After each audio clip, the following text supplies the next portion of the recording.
Doom is iconic, one of the most famous first-person shooters ever, and it's the grandfather of the first-person shooter genre, second only to Wolfenstein. Depending on the game you choose, you could have wildly different encounters. You could go from horror if you want to play Doom 3, or, in this case, full ripping, full tearing, focused only on the metal blasting in your ears and the demon guts on your hands. Now, I got into Doom way later than I feel I should have, but lucky for me, I did find it, I did fall in love. So now, welcome to the den, friends. I'm Strider Fox, and welcome to my thoughts on Doom 2016. They are rage, brutal, without mercy. But you will be worse. Rip and tear until it is done.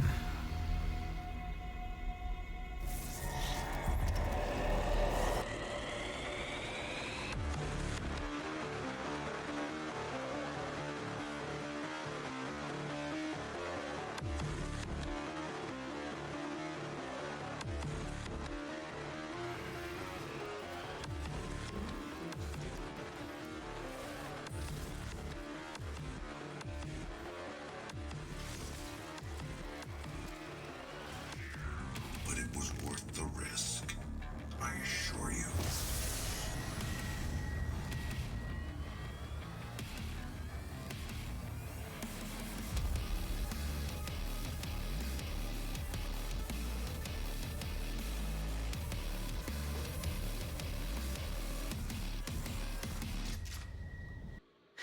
As I like to do, let's start with the main menu. It's pretty basic, not the best main menu I've seen in a game, but the music playing behind it is more than enough to give you the idea of what you're getting yourself into. It's sleek, it's easy to understand. Frankly, that's all you really need in a main menu. I chose to play this run on Ultraviolence, because I've never actually beaten Doom 2016 on Ultraviolence, and I felt like I wanted a challenge for this run. The first loading screen has an entry from the Corax tablets, and Corax tablets are basically lore tabs within universe. The lore it really gives you on the tablet, not that important, but every single loading screen before a level starts gives you a little rundown of what's happening and what's going on, aside from this first one. The intro, of course, is iconic. I love it. It's delightful and so very Doom. You open with a nice little monologue from some mysterious voice, followed by the lid of a stone sarcophagus lifting up, possessed wandering the room, and the Slayer immediately grabbing one by the face and smashing it down before breaking free, jumping down, and grabbing a pistol. The pistol is the lowest tier you can get, but it's got infinite ammo, so if you ever run out of your other weapons later, you have something to fall back on that's not your fists. The Slayer touches a screen that shows a hologram of a strange woman named Olivia Pierce saying that they have to contain the Slayer. So why are they containing the Slayer? Who is Olivia Pierce? Well, we keep playing and we'll figure all that out. The environment itself, as we open up, is the UAC. Now, the UAC within Doom is a futuristic megacorporation that focuses on pushing the bounds of technology, pushing the bounds of human capability. And we have woken up right in the middle of the UAC, of a UAC base on Mars. It's high-tech, very delightful, and soaked in blood and viscera. The Slayer walks through a doorway and finds his Praetor suit, and when he puts it on, he gets a vision of a mysterious place that we will visit much later in the game. The Slayer taps another screen and tries to check the status of the base, but without the reading from a satellite dish, there's not much we can learn. He also gets a call from a guy named Dr. Samuel Hayden. He's the head of this facility. This weird robot man is very imposing, and I love his voice. Love it to bits. Always gives me the good amount of shivers. Now we learn that the pistol has an alt fire, a charge shot that deals extra damage when fully loaded. And honestly, I'm gonna be real with you, I like never use the pistol, never use the charge shot, so it's not really anything I need to, keep in mind. The game almost immediately gets you acquainted with the glory kill system. Basically, you deal enough damage to an enemy, and they stagger, they flash blue. When you get close enough, they flash orange, and you can hit your melee button to engage in a glory kill. The glory kill system is very extensive. There's a different animation for every demon that you fight depending on where you look when you initiate the glory kill. And they can change from looking at the right leg to looking at the left leg from behind specifically, to looking at the back of the head, to looking at the front of the head. And these animations are quick, brutal, and in my opinion, never get old. They also, when you kill enemies, will grant you health, and as you go later into the game, there's a chance for them to drop ammo. And depending on certain upgrades you get, they can drop more ammo or even armor. But we'll get into those upgrades another time. And by another time, I mean later in this video, of course. Now that we're acquainted with glory kills, we pick up the shotgun off a corpse. This will be one of your main weapons, and immediately makes the pistol absolutely useless. After grabbing the shotgun, we encounter our first imps, who are some of your basic enemies. They run around, they throw fireballs, and they swipe at you if you get too close. Also in this room is our first gore nest. Now these are globs of flesh that have been gathered from corpses and melded into these weird hell portal ritual things.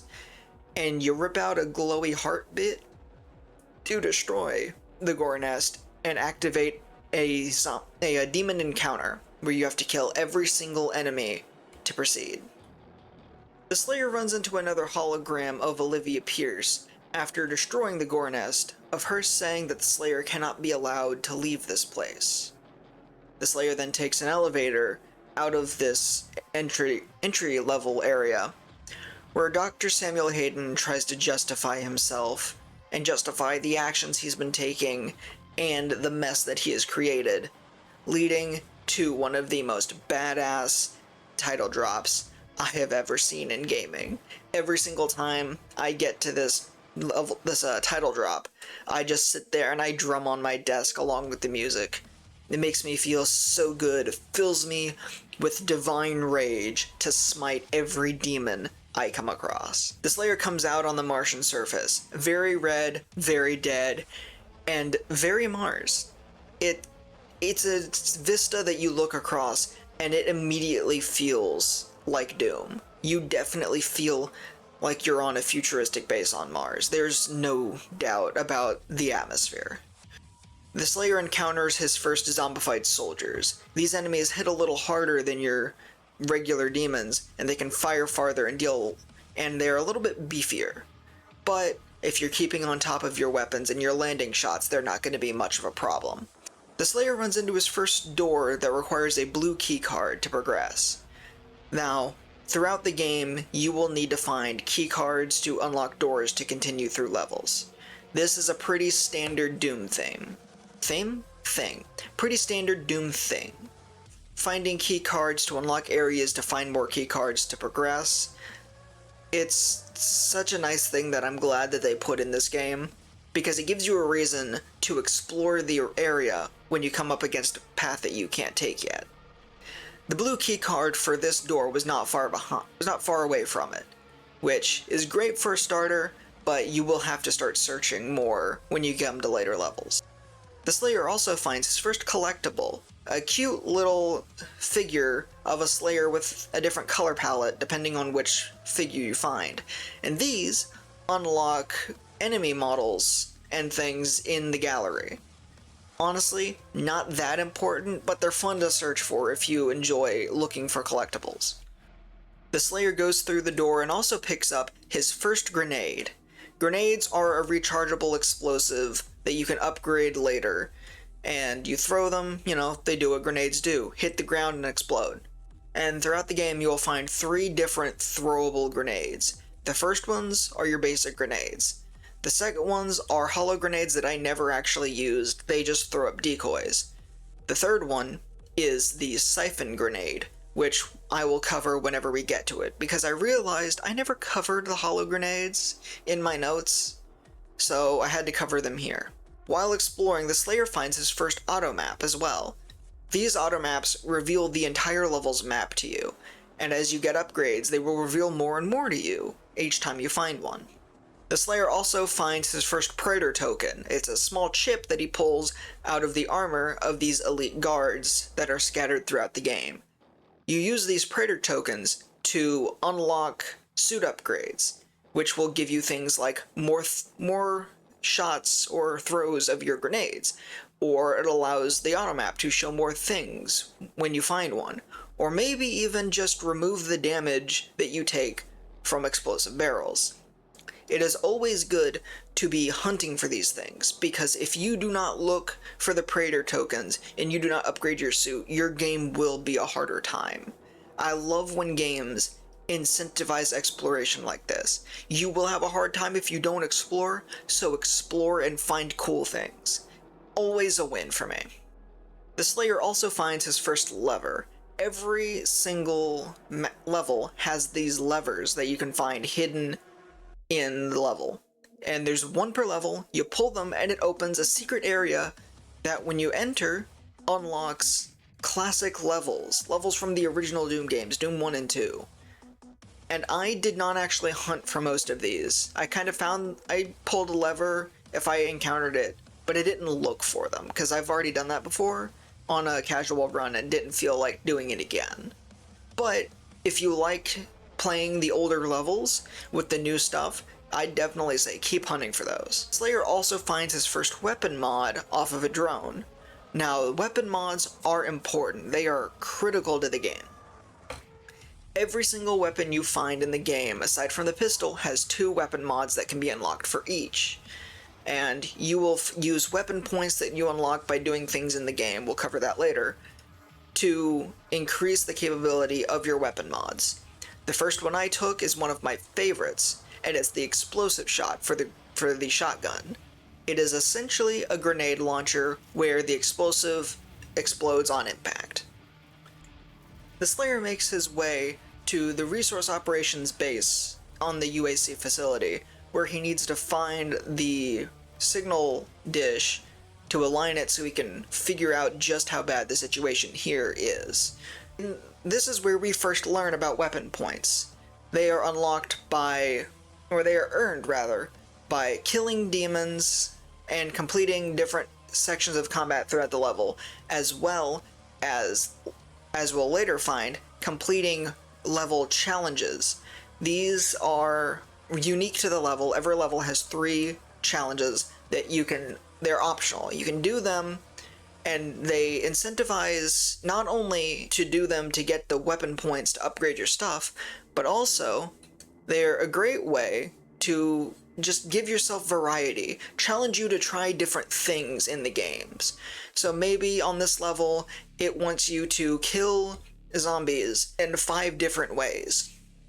So that incentivizes you to look for different ways to fight your enemies, and you might even uncover a tactic that you never thought of that you find incredibly fun.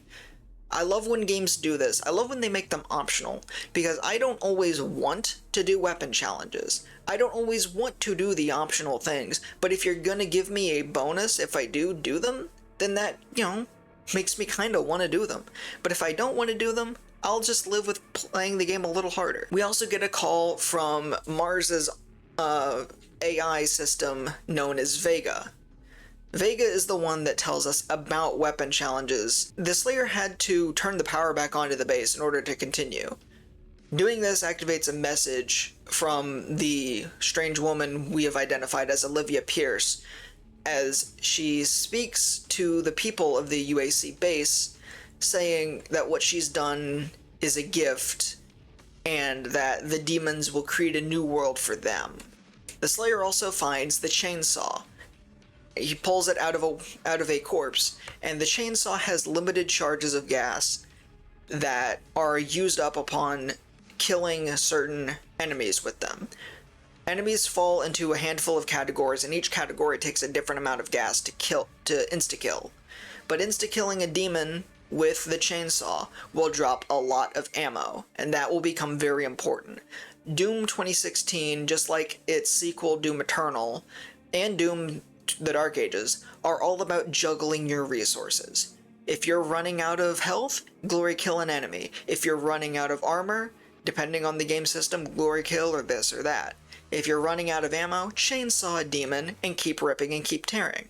The Slayer runs into a yellow door, and in order to get the yellow key, he needs to get through another horde of enemies to find a zombie, or in this game they are possessed, because this possessed has the key card. The Slayer also finds the burst charge mod, or at least my Slayer did, which allows the shotgun to charge up and fire 3 shots rapidly.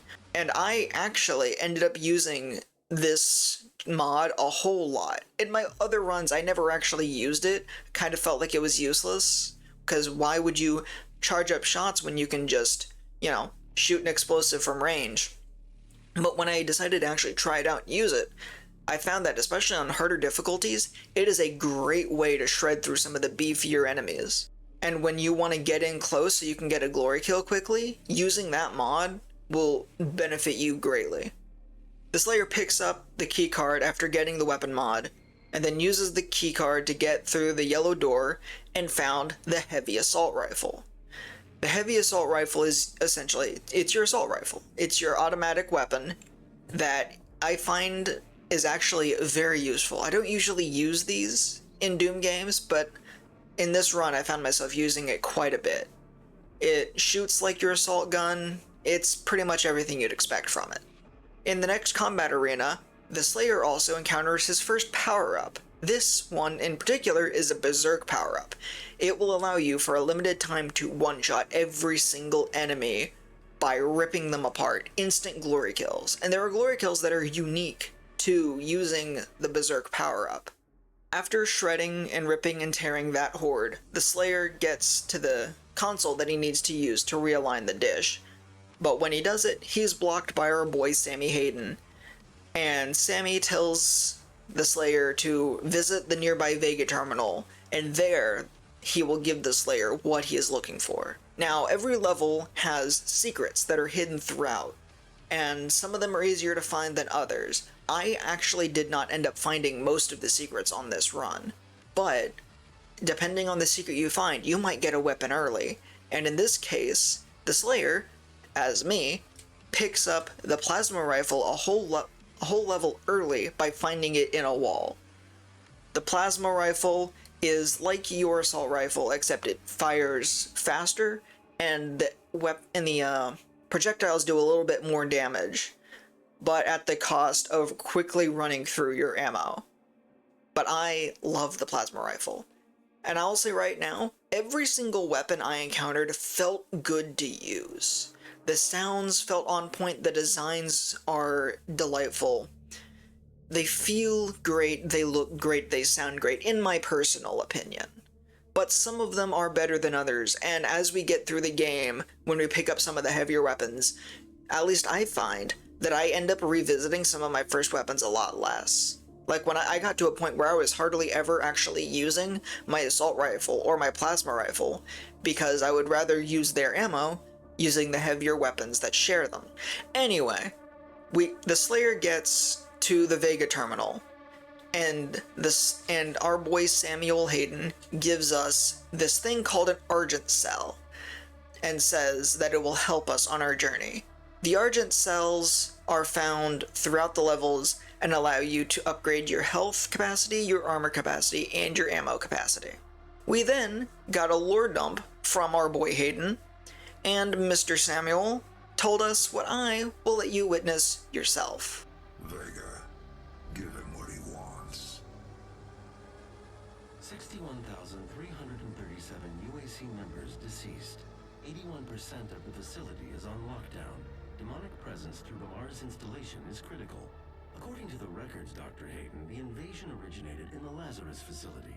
It seems that a hell wave was activated, transforming 64% of all UAC employees into the creatures you see roaming throughout the facility. The rest were killed by the demons released from their holding cells by Olivia Pierce. I feel I should apologize for what's happened here. Some of my employees took things too far. Olivia was the cause of all this.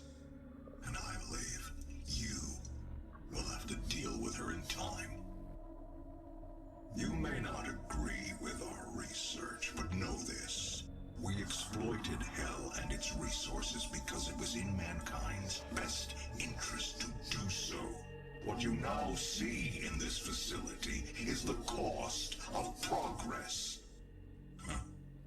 But none of that matters now. With the demons attacking the foundry, the Slayer needs to go into the foundry and clear them out before the entire base melts down.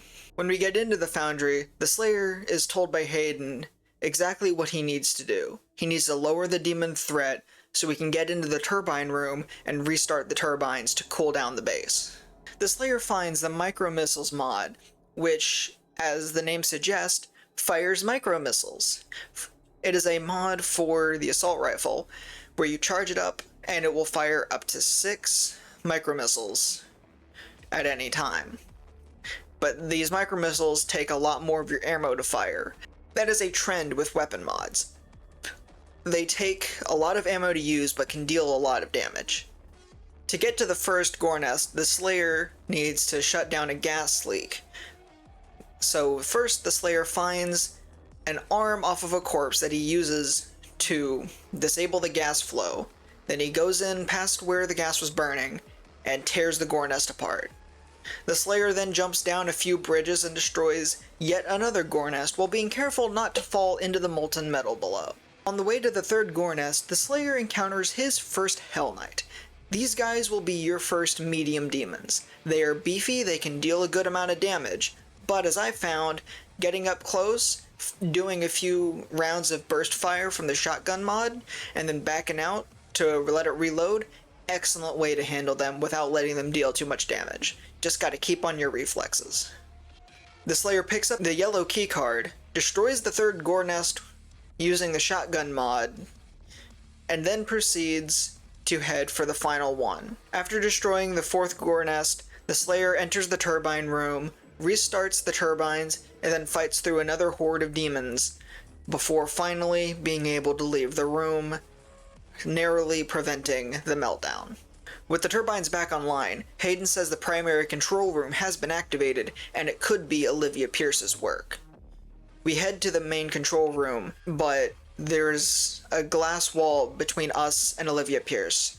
We watch helplessly as she diverts all energy on the base to something called the Argent Tower in an attempt to tear open a hell portal directly into their world, giving them unfettered access to Mars.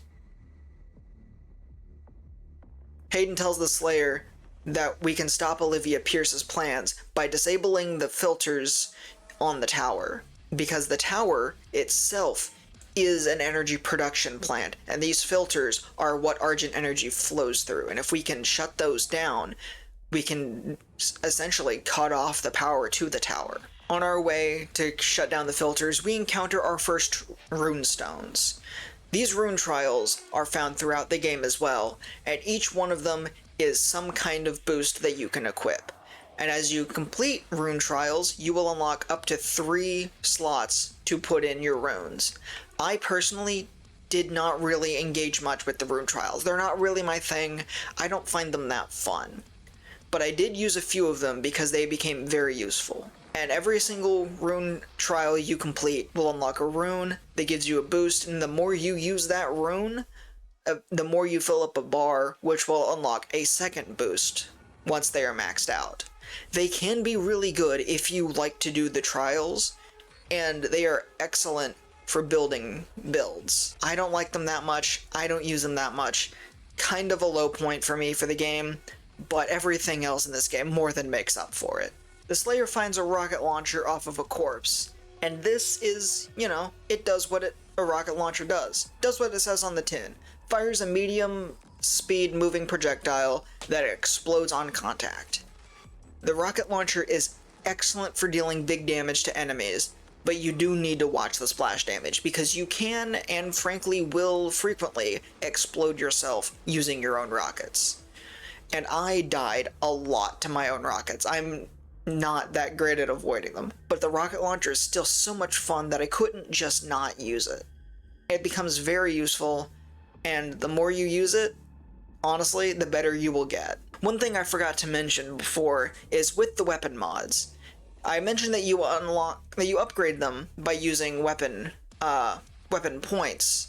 Now, when you unlock all upgrades on a weapon mod, that allows you to activate a mastery challenge. These are challenges tied to each mod's functionality that you complete to unlock a special boost for that weapon mod.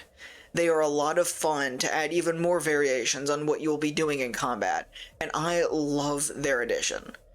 It actually ended up making me use some weapon mods I normally wouldn't, just to get the mastery for that little dopamine boost. The Slayer fights across the Martian surface and finds another weapon mod drone that runs away, so the Slayer had to go and chase it down. Once it was chased down, the Slayer picks up the burst mod. The burst mod targets onto enemies and fires a burst of 3 homing missiles, which is very, very useful, especially for dealing quick, massive damage on flying enemies and heavy demons. The Slayer shreds through another gore nest that threw 2 Hell Knights at him, using that rocket burst to great effect. The Slayer finds the first filter, and Hayden tells the Slayer to carefully remove the lenses inside of it to shut it down safely.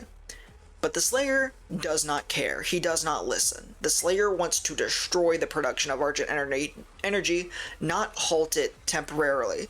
So the Slayer does what he does best and smashes the filter, completely destroying any hope of it ever being repaired. They would have to start over if they ever wanted to fix it. After shredding through a second gore nest, the Slayer destroys the second filter, and Hayden begs him to stop. Leaving the room with the second filter, the Slayer encounters his first summoner. The summoner demons are similar to what Doom hardcore fans might recognize as the Archvile, but lucky for you, they are not Archviles. Doom Eternal has conditioned me to absolutely despise Archviles, so the summoners are fairly easy. They will summon endless amount of demons, but a single burst from the lock-on mod plus a 4th rocket will quickly take them down. The Slayer also finds the early super shotgun right out of that room. The super shotgun is similar to your basic shotgun, except for the fact that it can fire 2 shots at once to do great amounts of damage at the cost of a slower reload time. But frankly, when you're ripping and tearing, and that super shotgun burst can destroy most low-level demons instantly, that reload time is not going to matter much. The Slayer also finds the stun bomb mod for the plasma gun that shoots a blob of plasma that temporarily stuns any demons it hits, which is very useful if you have a horde just charging at you, so you can get some space between you and then, say, switch to your rocket launcher and explode the blob of demons. The Slayer finds the third filter and destroys it, leaving Hayden to say that he's been selling the refined hell energy to Earth for years to solve an energy crisis, and that the Slayer cannot be doing what he is doing because it's ruining the production of what might be saving Earth. The Slayer destroys the last filter, completely ruining Argent production, and Hayden says, like I said before, now they will be back at square one. But the Slayer doesn't care, because you can't be selling hell energy, you can't be refining it. Look what happened to Mars just in the production of hell energy. I love the details that Samuel Hayden is trying so hard to use to exploit hell for the benefit of mankind, but the Slayer knows that when you're dealing with hell, there is no exploitation. It needs to be stamped out because it is pure evil and will lead to nothing but pain and loss. And the characterization that you get out of your POV character just by having him silently smash filters and ignore the pleadings of a robot man, peak storytelling. I absolutely delight in it. Any case, Vega tells us that Olivia is still alive and has something called an Argent accumulator, and she seems to be going for the Argent Tower. To access the tower, the Slayer has to cross the pipelines, which have been damaged in the invasion. Luckily for the Slayer, nearby are the double jump boots that will allow him to traverse the broken pipeline. The Slayer encounters his first Revenant on the way to pick up the double jump boots, and my god, are Revenants iconic, and I absolutely love fighting them. There's not really much more I can say other than they are tall and shoot rockets off their shoulders. But they can also fly, so that's another thing they can do. And it is so much fun to try and lure them to use their rockets to explode other demons. Because fun fact, demons can damage each other in Doom. You could probably, if you positioned it just right, get an entire horde of demons to face off against a single Revenant, because the Revenant keeps blowing them up. The Slayer also picks up the tactical scope mod for the assault rifle, essentially turning it into a sniper rifle. After traversing the pipeline, the Slayer finds Olivia and watches as she enters the tower with the Argent Accumulator. In order to catch up with her, the Slayer has to climb through the tower itself, squeezing into the walls and getting all the way in, where he has to face off against multiple rounds of demons as he ascends. When the Slayer makes it to the top of the building, he encounters Olivia right as she opens the Argent Accumulator and jumps into the beam of energy, tearing open the portal and essentially rendering our chance at stopping her useless. This leaves multiple hordes of demons spawning in rapidly as the Slayer gets pulled through the Argent beam right into Hell. After being pulled into Hell, the Slayer crash lands in a place called the Cattinger Sanctum. And this place is very familiar for the Slayer, because this was where the Slayer was entombed before being brought to the UAC facility. The Slayer finds a hologram of UAC soldiers and Samuel Hayden setting up light sticks to mark their path through the area. They also mention there's a portal that they set up. That could be our way out of Cattinger Sanctum. The Slayer also picks up one of my favorite weapons in this game, the Gauss Rifle. It is essentially a cannon that fires beams of plasma energy. I would say rail cannon, but an upgrade we get for later turns it into a true rail cannon. The Slayer fights through another horde of demons and finds a skull button that he pushes in to open up the way to a skull key that he uses to open a door. Now, in Hell, you do not have key cards. You do not have regular buttons. You have skulls on pedestals and you have skull keys, which is just such a Hell thing to do. And Hell's environment in Doom 2016 is great.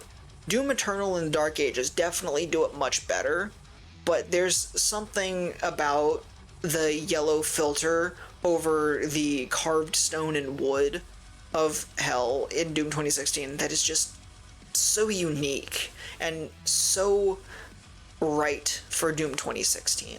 The aesthetic of Hell is very ancient and covered in gore, as you would expect of a place filled to the brim with demons of various kinds. The Slayer also finds a lore tablet that speaks about the Slayer and a group of beings called the Night Sentinels. Now, the Slayer has his own history in Doom Eternal. In Doom the Dark Ages, Doom Eternal, Doom 2016. I named them backwards, but that's fine.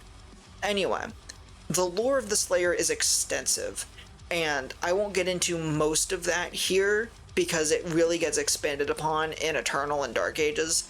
But basically, the Doomslayer has been doing this for ages. He's been shredding demons for millennia, possibly, to the point where he is known by the demons and they fear his name alone. And he made his name fighting the demons with these people called the Night Sentinels. It is incredible the amount of lore they injected into this game that also seems to fit with the previous games, because, as I'm pretty sure, the Doomslayer is the Doom Marine from the original games.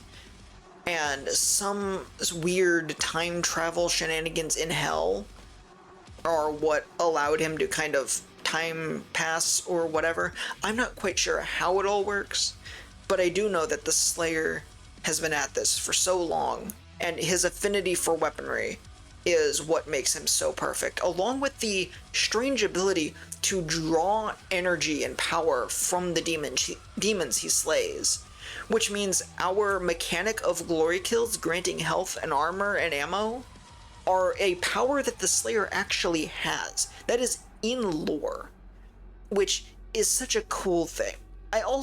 One of my favorite things in games is when the game mechanics are tied into the lore, and there's a reason in universe for why characters can do what they do. And giving that ability to the Slayer elevates it even more. The Slayer soon finds the Siege Mode mod for the Gauss Cannon, and the Siege Mode mod is my favorite weapon mod in this game. It charges up a huge penetrating blast that deals massive damage to an area. And as you upgrade the Siege Mode mod, it also puts an energy field around the beam to hit other enemies, essentially making the size of the projectile double or triple. And it is so much fun to sit down, charge up a siege mode, and explode an entire column of demons. The Slayer also runs into his first few Hell Barons, but with the Siege Mode mod and my lock-on rockets, it was a piece of cake. They didn't stand a chance. After a face-off with another horde of demons and 2 more Barons, the Slayer finds a hologram of Dr. Hayden standing over his sarcophagus, along with the portal back to Mars. So the Slayer powers it up, hops in, and gets launched back into the mortal world. The Slayer arrives back in the Argent facility, only to find everything is so much worse. Which, that makes sense. Olivia Pierce did open an entire hell portal. Hayden calls and says that the only way to close the hell portal now is from a place in hell known as the Well. The Slayer needs to find a Vega terminal where Vega will access Olivia's files so we can find a way to get to the Well and shut it down. Hayden says that the Slayer needs to find an artifact from Olivia's lab, and that this strange thing could tell the Slayer exactly what he needs. Vega also gives the Slayer the access codes required to get into the lab. Right after this, the Slayer picks up the chain gun. It's a minigun, enough said. But you know what, I'm gonna say more. You hold down the firing button and it will start to spin the Gatling barrel, and when it spins up it'll start firing copious amounts of assault rifle ammo. Not long after this, the Slayer has his first run-in with Pinkies. And my god, Pinkies were such an issue for me in this run. Most of my deaths in this run of this game were to Pinkies exclusively. They were a pain in the ass. Their front half is entirely armored, and the best way to deal damage to them until you get upgrades to other mods is to jump over them as they charge you, which can only be done with a double jump, and then shoot them in the ass because their tail is unguarded. And getting that timing right, along with the positioning and a heavy enough weapon to deal enough damage, was so freaking hard. And I'm good at these games, and it was a pain in the butt. I did not enjoy fighting demons, or fighting Pinkies. After those encounters with Pinkies, the Slayer finds another weapon mod drone and picks up the mobile turret mod for the chain gun. The mobile turret is my second favorite mod in the game, and yeah, it increases the firing rate exponentially by turning the single gun, or the single barrel, into 4 rapid barrels that unleash hell upon the demons. And when you get that thing fully upgraded, you can actually just unload an entire run of the mobile turret into the face of a Pinky and completely wipe them out, which I didn't even realize until near the end of the run.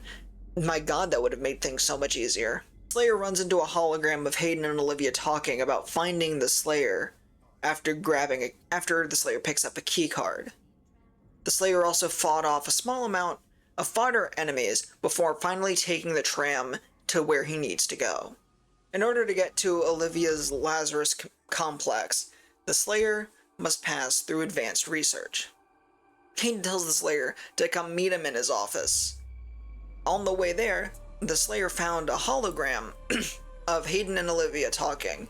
Hayden hasn't gotten any reports from Olivia for a long time, and yet she asks for more people. Hayden says that it's not a secret what her plans are and what she's been doing, but she needs to be getting results, which she is not doing.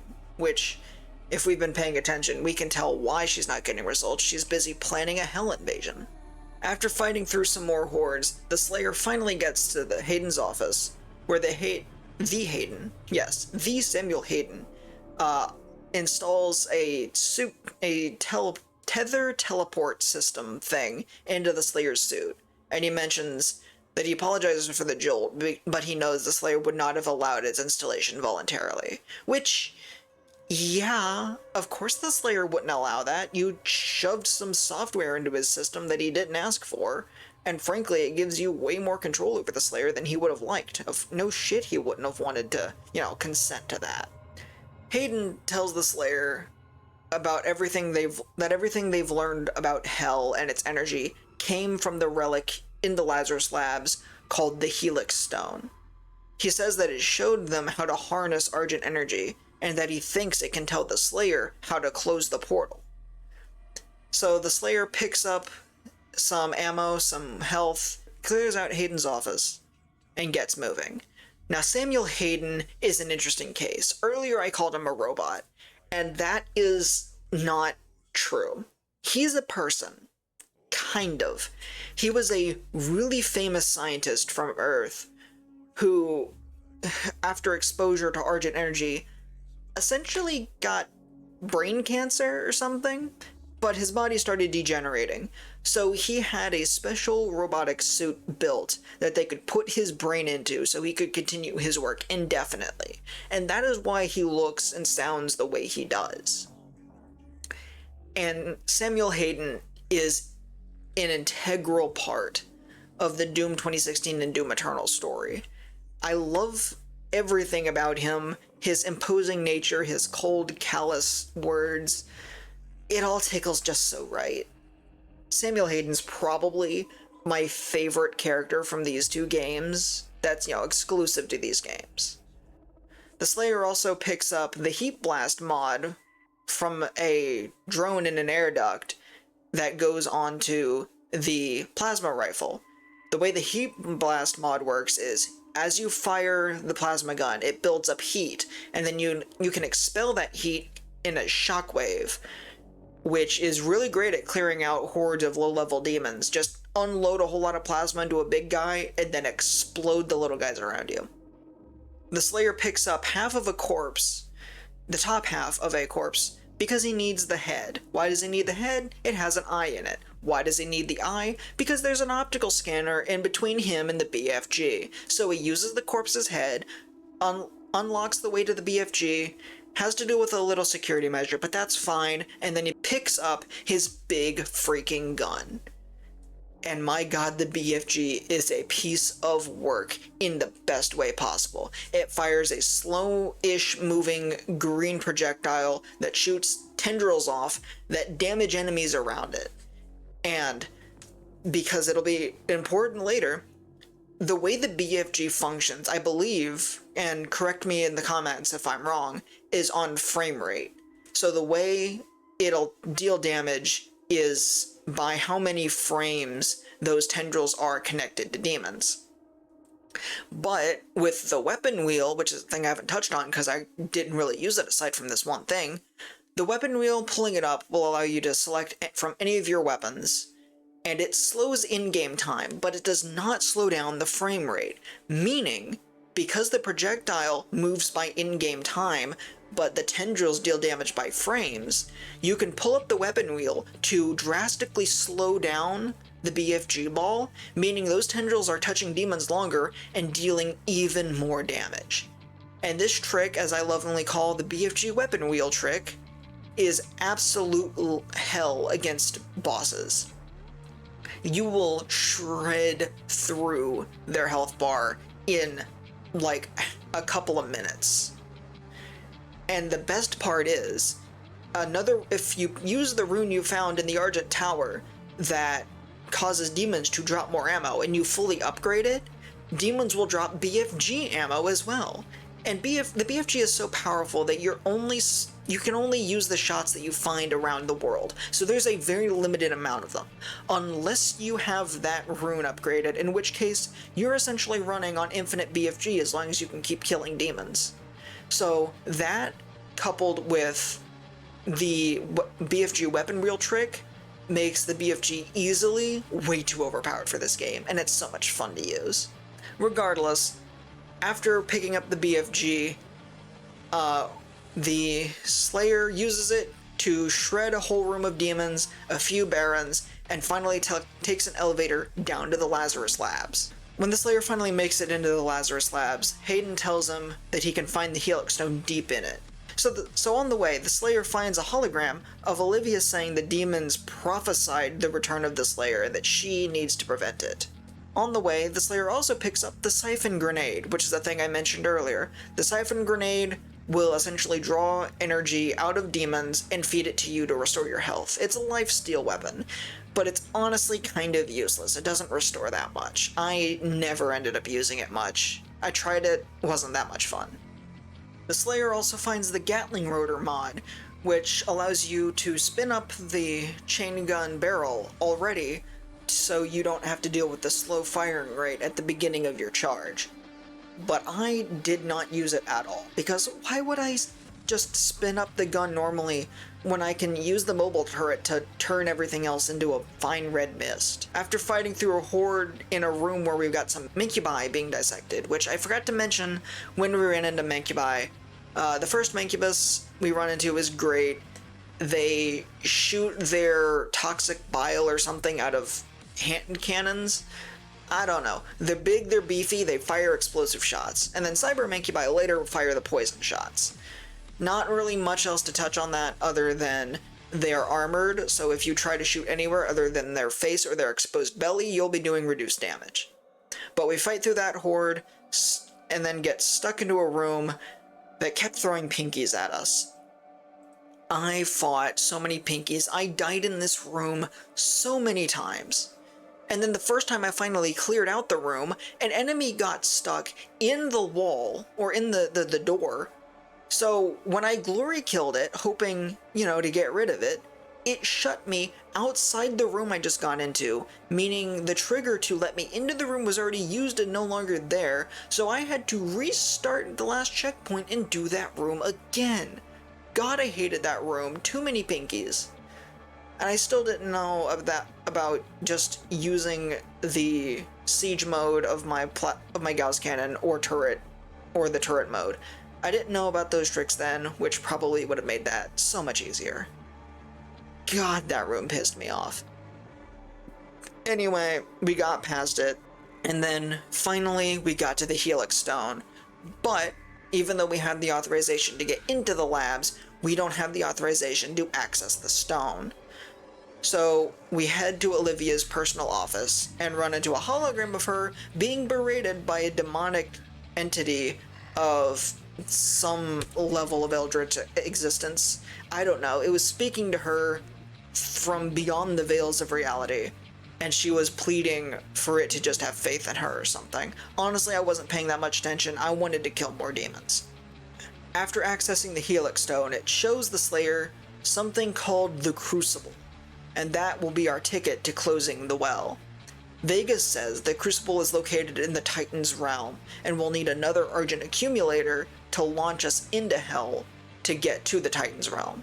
And luckily, thanks to the tether that Samuel Hayden put in our suit, he can direct where we go into Hell when we get thrown through a portal. The Slayer also finds a hidden sacrifice chamber underneath the Helix Stone, where we really get to see the Hell cult that Olivia has been, perpetuating down here. Hayden says on the way that he knew the risks of all of these experiments and everything, and that's why he released the Slayer. Because if shit went to hell like it did, he knew the Slayer could easily fix things. Which, yeah, Hayden's been using us the whole time. It's not that subtle. It's not that hard to realize. Hayden is a master manipulator. He uses anything and everyone to get to his own ends, and that includes the Slayer. It's just lucky for him that right now his goals and the Slayer's goals align. Because if they didn't align, I guarantee you the Slayer would crack open his robo head. Another horde gets shredded, and Hayden tells the Slayer that we'll need to rip the Argent Accumulator out of the Cyber Demon in order to actually get into Hell. So, yippee for me, I get to fight a Cyber Demon, and hardcore Doom fans from the older games probably got really excited when that showed up too. We get to the Cyber Demon, and it throws the Slayer across the room, and then I proceeded to use the BFG weapon reel trick to annihilate the first phase, and then we got sent into the second phase after we punched it and ripped the accumulator out of its chest. And that got us to teleport into the Titan's realm for phase 2 of the boss, where a few more BFG shots and some weapon wheels to slow it down absolutely annihilated its health bar. The Cyber Demon never stood a chance, especially on my trick. But now that we're in the Titan's realm, we jump through a teleporter and fall into a huge field of gore with a massive skull. And if you were to look around the area, you realize not only is that a massive skull, we are standing in the corpse of a Titan. And Titans are humongous demons that were designed to fight the Slayer. And yet this one couldn't stop him either. On the way through the caverns underneath the Titan's corpse, we find the precision bolt for the Gauss cannon. This one turns the Gauss cannon into a sniper railgun. So you charge it up, you aim it, and then just pure bolt of energy. I didn't use it that much, but when I decided to do some playing in my off time to gather up some masteries, I actually found that that thing is pretty fun to use. There was a quad damage in an arena that was intended to be used to complete a challenge for this level that was kill a certain amount of demons while using a power-up, and I first tried the arena completely forgetting that the quad damage was there. So, oopsies on me, but it was still kind of funny. We also pick up a skull key, and a trap tries to squash the Slayer. It's a very slow moving roof that starts descending, and I instinctively jumped behind the podium that the skull key was on, only for after that, a little trap door to open that would give me a hiding point, which didn't matter because I'm stuck behind a podium. We also did a really sick berserk montage of just absolutely tearing through demons. It looks edited, but I'm just gonna let you watch this, and I'm gonna tell you right now, I did not edit this. This is just how many glory kills I was getting back to back.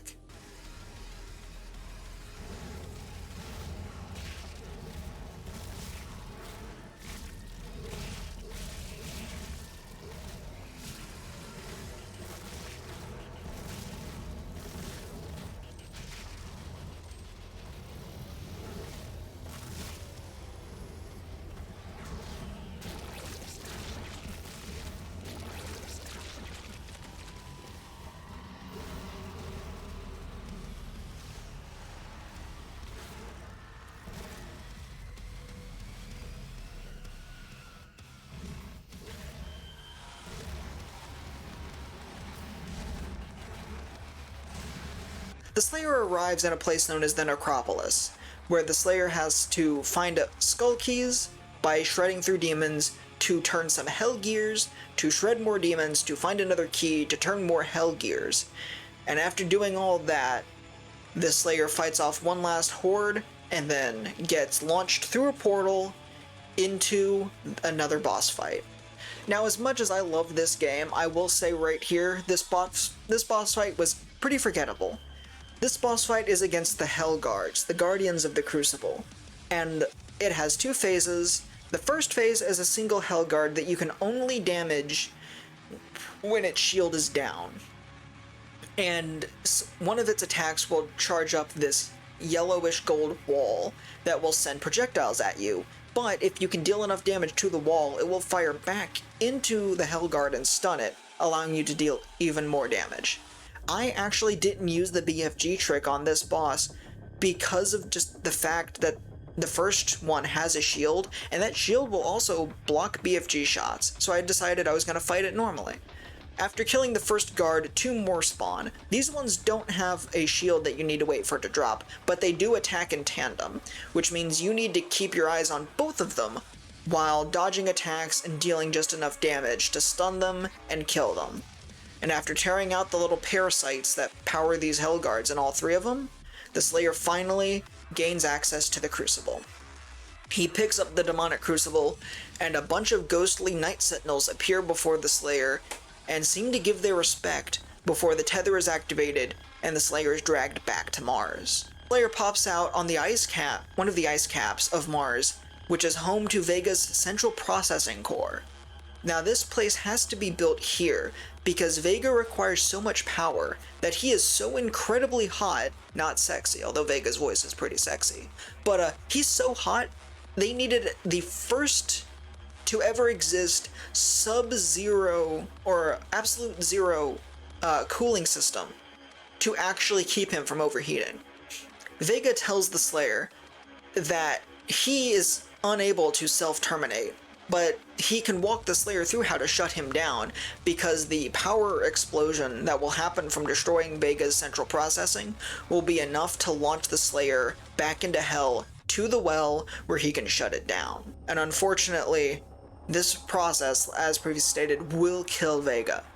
So this would be the end we will see of our best buddy Vega. The Slayer shuts down some security systems and then moves on to Vega's cooling. After smashing 4 coolant tanks and fighting through another massive horde of demons, the Slayer can finally move to the processor. In order to get to the processor, more demons are in the way, and the Slayer has to take a train to the elevator that will take him up to Vega's core. When arriving at the core, the Slayer rips out the 2 processors, then moves to the main computer to initiate the overload. But lucky for us, this isn't the end we see of Vega, because right before it explodes, the Slayer makes a backup of Vega in a small computer chip and takes him into his Praetor suit. But Hayden does not know. Hayden thinks he's gone. And honestly, this line kind of chokes me up a bit. The Vega is shutting down and going to explode, and Hayden just says, "Goodbye, Vega." It's honestly kind of heartwarming. It's one of the few times we actually see the humanity behind Samuel. At least that's what I get out of it. That was my interpretation. I mean, feel free to think what you want of it, but I loved that moment. It's one of my favorite moments in this game. But now, with Vega's core exploded, the massive amount of energy launches the Slayer into a place known as Argent Denure, a chunk of another world locked inside hell. And the Slayer makes his way to the well, and the well is powered by the souls of these 3 entities known as the Wraiths. And after a horde of demons before each one, the Slayer stabs the Crucible into the souls of these Wraiths, laying them to rest and releasing them from their torment. After setting the last soul to rest, the Slayer jumps into a pit and finds Olivia Pierce, as she says that the demons promised her so much before being transformed into the Spider Demon Mastermind. Now this is a boss fight that could take you anywhere from 5 to 10 minutes if you do it normally. It's really interesting, it's a fun little, surprise for classic fans. But I didn't play it fair. You know what I did? Weapon wheel, BFG, shred the health bar. And she did not stand a single bit of a chance. That boss fight was over in like a minute and a half. And we get a glory kill on the Spider Demon Mastermind, where we pull her mouth open, shove the BFG in it, and then explode her. And holy fuck, it was cool.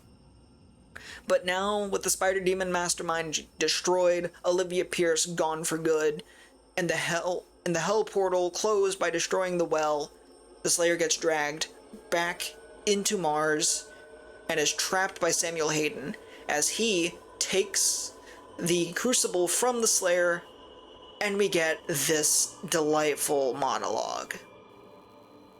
You've won. It's over. You stopped the invasion and closed the portal. But it's come at a price. Argent, Vega, this entire operation. You see, I've watched you work. come to understand your motivation. You think the only way is to kill them all, leave nothing behind. And you may be right. But we can't just shut it all down. Without Argent energy, it will be worse. I don't expect you to agree. But with this, we can continue our work. I am not the villain in this story. I do what I do because there is no choice. Rerouting tether coordinates complete. Our time is up. I can't kill you, but I won't have you standing in our way. Until we see each other again.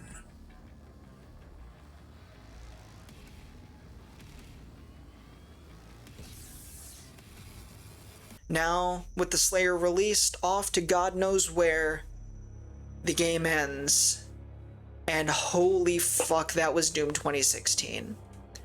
I try not to curse as much in these retrospectives, but the emotions I feel with this game are so strong.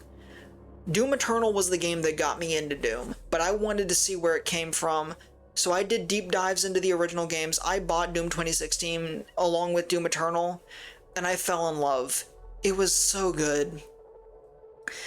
Doom is easily my favorite video game franchise. It's the only one that I can revisit every single entry at any point in time just for a little bit of fun. And honestly, I know I didn't touch on the music much. I don't really know music all that well. I do know that Mick Gordon did incredible work. I love the soundtrack. You've been listening to it in the background through this entire video. But now, I guess my final thoughts are, I'm glad I worked on this project. I'm glad I got to play Doom 2016 for yet another time. I'm glad I got to share my love for this game with you. If you want to watch me actually play through the whole game, I've already done a Let's Play of it on this channel. So you could go and sit down and watch me play that if you decide to. And it will be a little sad to leave Doom 2016 behind as far as on this channel. In the next project, I'm not sure what it will be, probably Doom Eternal. But I hope you enjoyed this video. I hope you enjoyed listening to me ranting and raving about this masterpiece of a game. It has a few lows, sure, but they're more than made up for by all of the astronomical highs.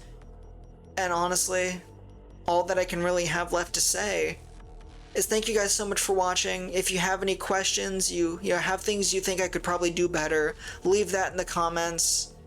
And, well, see y'all in the next one. Strider Fox, out.